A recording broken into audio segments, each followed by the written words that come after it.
Hi friends, welcome back to my YouTube channel Kavana lifestyle vlogs in Kannada. I hope ಎಲ್ಲರೂ ಚೆನ್ನಾಗಿದ್ದೀರಾ ಅಂತ ಭಾವಿಸ್ತಾ ಇವತ್ತಿನ ವಿಡಿಯೋ ಸ್ಟಾರ್ಟ್ ಮಾಡ್ತಾ ಇದ್ದೀನಿ. ಇವತ್ತಿನ ವಿಡಿಯೋದಲ್ಲಿ ಹೋಮ್ ಮೇಡ್ ಮಿಲ್ಕ್ ಪೌಡ್ರು ಯಾವ ಥರ ಮನೆಯಲ್ಲೇ ಈಸಿಯಾಗಿ ಮಾಡ್ಕೊಳೋದು ಅಂತ ತೋರಿಸ್ಕೊಡ್ತಾ ಇದ್ದೀನಿ. ಇವಾಗ ಅದಕ್ಕೆ ಏನೇನು ಬೇಕು ಅಂತ ನೋಡ್ಕೊಳ್ಳೋಣ. ಫಸ್ಟಿಗೆ ನಾನು ಒಂದು ಪ್ಯಾನಿಗೆ ನೀವು ಪಾತ್ರೆನಾದರೂ ತೊಗೋಬೋದು. ಒಟ್ಟು ಖಾರ ಮಾಡದಿರೋ ಅಂಥ ಒಂದು ಪಾತ್ರೆನ ತೊಗೋಬೇಕು. ಒಂದು ಪಾತ್ರೆಗೆ ನಾನು ಇಲ್ಲಿ ಅರ್ಧ ಲೀಟ್ರಷ್ಟು ಹಾಲನ್ನು ಹಾಕ್ತಾಯಿದ್ದೀನಿ. ಈ ಹಾಲಿಗೆ ನಾವು ಇವಾಗ ಏನು ಒಂಚೂರು ನೀರು ಸೇರಿಸ್ದಂಗೆ ನಾವು ಹಾಲನ್ನು ಬಿಸಿ ಮಾಡ್ಕೋಬೇಕಾಗುತ್ತೆ. ಈ ಹಾಲು ಬಿಸಿ ಆಗ್ತಾ ಆಗ್ತಾ ಅದೇನೋ ಗಟ್ಟಿ ಆಗುತ್ತಲ್ವ, ಆವಾಗ ನಾವು ಅದನ್ನು ಯಾವ ಥರ ಮಾಡೋದು ಅಂತ ತೋರಿಸ್ಕೊಡ್ತೀನಿ. ನೀವು ಫುಲ್ ವೀಡಿಯೋನ ನೋಡಿ. ಮಧ್ಯ ಸ್ಕಿಪ್ ಮಾಡಿದ್ರೆ ನಾನು ಯಾವ ಥರ ಮಿಲ್ಕ್ ಪೌಡ್ರು ಪ್ರಿಪೇರ್ ಮಾಡಿದೆ ಅನ್ನೋದು ನಿಮಗೆ ಗೊತ್ತಾಗಲ್ಲ. ಹಾಗಾಗಿ ಫುಲ್ ವೀಡಿಯೋನ ವಾಚ್ ಮಾಡಿ ಅಂತ ಹೇಳ್ತಾ, ಇನ್ನು ಯಾರ್ಯಾರು ನನ್ನ ಯೂಟ್ಯೂಬ್ ಚಾನಲ್ನ ಸಬ್ಸ್ಕ್ರೈಬ್ ಆಗಿಲ್ಲ ಹಾಗೆ ನೋಡ್ತಾ ಇದ್ದೀರಾ, ನೀವು ಕೂಡ ಒಂದು ಸಬ್ಸ್ಕ್ರೈಬ್ ಆಗಿ ಲೈಕ್ ಮಾಡಿ ಶೇರ್ ಮಾಡಿ. ನಾನು ಹಾಕುವಂಥ ವೀಡಿಯೋ ನಿಮಗೆ ಬರಬೇಕು ಅಂದರೆ ನೀವು ನನ್ನ ಚಾನಲ್ನ ಸಬ್ಸ್ಕ್ರೈಬ್ ಆದರೆ ಮಾತ್ರ ನನ್ನ ವೀಡಿಯೋ ನಿಮಗೆ ಫಸ್ಟ್ ಬರುತ್ತೆ, ನನ್ನ ವೀಡಿಯೋನ ನೋಡ್ಬೋದು.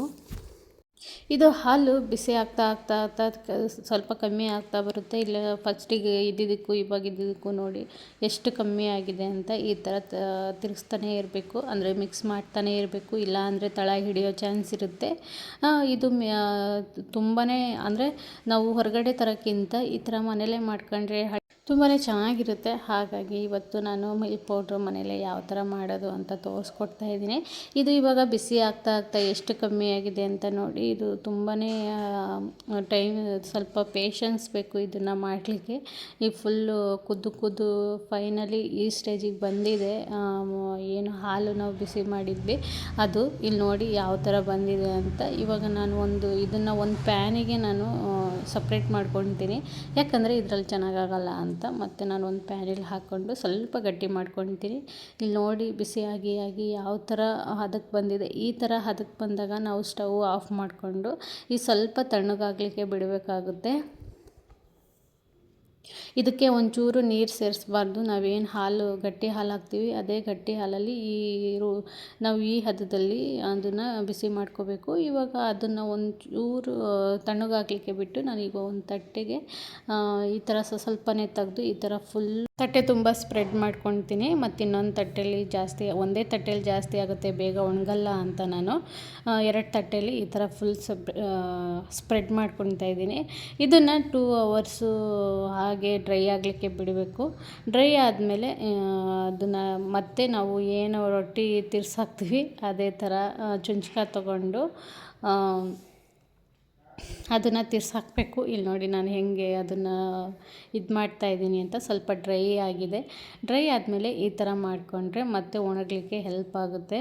ಇಲ್ಲಿ ನೋಡಿ ಫುಲ್ಲು ನಾನು ಅದು ಸ್ಪ್ರೆಡ್ ಮಾಡಿದಾಗ ಎಷ್ಟಿತ್ತು, ಇವಾಗ ನಾನು ತಿರ್ಸಾಕಬೇಕಾದ್ರೆ ಎಷ್ಟಿದೆ ಅಂತ. ಇದನ್ನು ಫುಲ್ಲು ಈ ಥರ ಮಿಕ್ಸ್ ಮಾಡಿ ಮತ್ತೆ ನಾವು ಬಿಸಿಲಿಗೆ ಒಂದು 3 ಅವರ್ಸು ಬಿಸಿಲಲ್ಲಿ ನಾವು ಇದನ್ನು ಒಣಗಿಸ್ಕೋಬೇಕಾಗುತ್ತೆ. ಇಲ್ಲಿ ನೋಡಿ ಇವಾಗ ನಾನು 2 ತಟ್ಟೆಯಿಂದ ಒಂದೇ ತಟ್ಟೆಗೆ ಮಾಡ್ಕೊಂಡಿದ್ದೀನಿ. ಫುಲ್ಲು ಡ್ರೈ ಆಗಿ ಯಾವ ಥರ ಆಗಿದೆ ಅಂತ. ಈ ಥರ ನಾವು ಮುಟ್ಟಿದ್ರೆ ಪುಡಿ ಆಗಬೇಕು, ಆವಾಗ ಅದು ಆಗಿದೆ ಅಂತ. ನಾನು ಬಿಸಿಲಲ್ಲಿ 3 ಅವರ್ಸ್ ಡ್ರೈ ಮಾಡಿ ಈ ಥರ ಪೌಡ್ರ್ ಮಾಡ್ಕೊತಿರೋದು ಮಿಲ್ಕ್ ಪೌಡ್ರನ್ನ. ಇವಾಗ ಮಿಲ್ಕ್ ಪೌಡ್ರು ಫುಲ್ಲು ಪೌಡ್ರಾಗಿದೆ. ಇವಾಗ ಜರಡಿ ಮಾಡ್ಕೊಳ್ಳೋಣ. ಇದಕ್ಕೆ ಜರಡಿ ಯಾಕೆ ಮಾಡ್ಕೋಬೇಕು ಅಂದರೆ ಒಂದು ಸಲ ಗ್ರೈಂಡ್ ಮಾಡಿದ ತಕ್ಷಣ ನಮಗೆ ಫುಲ್ಲು ಪೌಡ್ರಾಗಿಬಿಡಲ್ಲ. ಹಾಗಾಗಿ ಒಂದು ಸಲ ಜರಡಿ ಮಾಡಿಕೊಂಡ್ರೆ ಏನಾದರೂ ಸ್ವಲ್ಪ ಉದ್ರಿದ್ರೆ ಅದನ್ನೆಲ್ಲ ನೈಸಾಗಿ ಪೌಡ್ರು ಮಾಡಿಕೊಂಡು ಚೆನ್ನಾಗಿರುತ್ತೆ. ಹಾಗಾಗಿ ನಾನು ಜರಡಿನ ಮಾಡ್ಕೊತಾ ಇದ್ದೀನಿ. ಇಲ್ಲಿ ನೋಡಿ ಇದು ಸ್ವಲ್ಪ ಜಿಡ್ಡಿನಂಶ ಇರೋದ್ರಿಂದ ಬೇಗ ಜರಡಿ ಆಗಲ್ಲ. ಅದು ಫುಲ್ ಜರಡಿ ಮಾಡಿಕೊಂಡು ನಾನು ಒಂದು 1/4 ಬಟ್ಲಷ್ಟು ಸಕ್ಕರೆನ ಪೌಡ್ರು ಮಾಡ್ಕೊತಾ ಇದ್ದೀನಿ. ಪೌಡ್ರು ಮಾಡಿಕೊಂಡು ನಾನು ಏನು ಮಿಲ್ಕ್ ಪೌಡ್ರ್ ಇತ್ತಲ್ವ ಅದಕ್ಕೇ ಮಿಕ್ಸ್ ಮಾಡ್ಕೊತಾ ಇದ್ದೀನಿ. ನಿಮಗೆ ಸಕ್ಕರೆ ನೋಡಿ ನೀವು ಶುಗರ್ನ ಆ್ಯಡ್ ಮಾಡ್ಕೋಬೇಕಾಗುತ್ತೆ. ಎಷ್ಟು ಸ್ವೀಟ್ ತಿಂತೀರಾ ಅಂದರೆ ಸ್ವೀಟ್ ನಿಮಗೆ ಟೀ ಕಾಫಿ ಎಷ್ಟು ಸ್ವೀಟ್ ಬೇಕು ಅಂತ ನೋಡಿಕೊಂಡು ನೀವು ಸಕ್ಕರೆನ ಆ್ಯಡ್ ಮಾಡ್ಕೋಬೇಕಾಗುತ್ತೆ. ಇವಾಗ ನಾನು ನೋಡಿ ಮಿಲ್ಕ್ ಪೌಡ್ರು ಮತ್ತು ಶುಗರ್ನ ಏನು ಮಿಕ್ಸ್ ಮಾಡಿದ್ದೆ ಮತ್ತು ನಾನು ಒಂದು ರೌಂಡು ಗ್ರೈಂಡ್ ಮಾಡ್ಕೊತೀನಿ. ಇದನ್ನು ಫುಲ್ ಹಾಕಿ ಈ ಥರ ಗ್ರೈಂಡ್ ಮಾಡ್ಕೋಬೇಕು. ಫುಲ್ಲು ನೈಸ್ ಆಗುತ್ತೆ. ಇಲ್ಲಿ ನೋಡಿ ಇವಾಗ ನ್ಯಾಚುರಲ್ಲಾಗಿ ಮಿಲ್ಕ್ ಪೌಡ್ರು ಎಷ್ಟು ಚೆನ್ನಾಗಿ ಬಂದಿದೆ ಅಂತ. ತುಂಬಾ ಚೆನ್ನಾಗಿರುತ್ತೆ. ನೀವು ಕೂಡ ಮನೇಲಿ ಟ್ರೈ ಮಾಡಿ. ಕೆಲವೊಂದು ಸರಿ ಸಿಟಿಲೇ ಆಗಲಿ ಮನೆಯಲ್ಲೇ ಆಗಲಿ ಕೆಲವೊಂದು ಸರಿ ಹಾಲು ಖಾಲಿ ಆದಾಗ ಏನು ಮಾಡೋದು ಅಂತ ತಲೆ ಕೆಟ್ಟೋಗುತ್ತೆ. ಆವಾಗ ನೀವು ಈ ಪೌಡ್ರು ಮಾಡಿಟ್ಕೊಬಿಟ್ರೆ ಇದು ಮಿಲ್ಕ್ ಪೌಡ್ರು ಬರೀ ಟೀ ಕಾಫಿಗೆ ಅಂತಲ್ಲ, ಕೆಲವೊಂದು ರೆಸಿಪಿಗಳು ಮಾಡಲಿಕ್ಕೂ ನಮಗೆ ಹಾಲಿನ ಪೌಡ್ರು ಬೇಕಾಗುತ್ತೆ. ಹಾಗಾಗಿ ಈ ಥರ ಮಾಡ್ಕೊಂಡು ಇಟ್ಕೊಬಿಟ್ರೆ ನಮಗೂ ಸ್ವಲ್ಪ ಕೆಲಸ ಕಮ್ಮಿ ಆಗುತ್ತಲ್ವ. ಹಾಗಾಗಿ ಮನೆಯಲ್ಲೇ ಯಾವ ಥರ ಮಾಡ್ಕೊಳೋದು ಅಂತ ತೋರಿಸ್ಕೊಡ್ತಾ ಇದ್ದೀನಿ. ಇವಾಗ ಡಿಕಾಷನ್ ಮಾಡಿ ನಾನು ಒಂದು ಅರ್ಧ ಸ್ಪೂನಷ್ಟು ಹಾಲಿನ ಪೌಡ್ರನ್ನ ಹಾಕಿದ್ದೀನಿ. ಎಷ್ಟು ಚೆನ್ನಾಗಿ ಬಂದಿದೆ ಅಂತ ನೀವೇ ನೋಡ್ತಾ ಇರ್ಬೋದು. ಇವತ್ತಿನ ವಿಡಿಯೋ ಇಷ್ಟ ಆಗಿತ್ತು, home made milk powder recipe.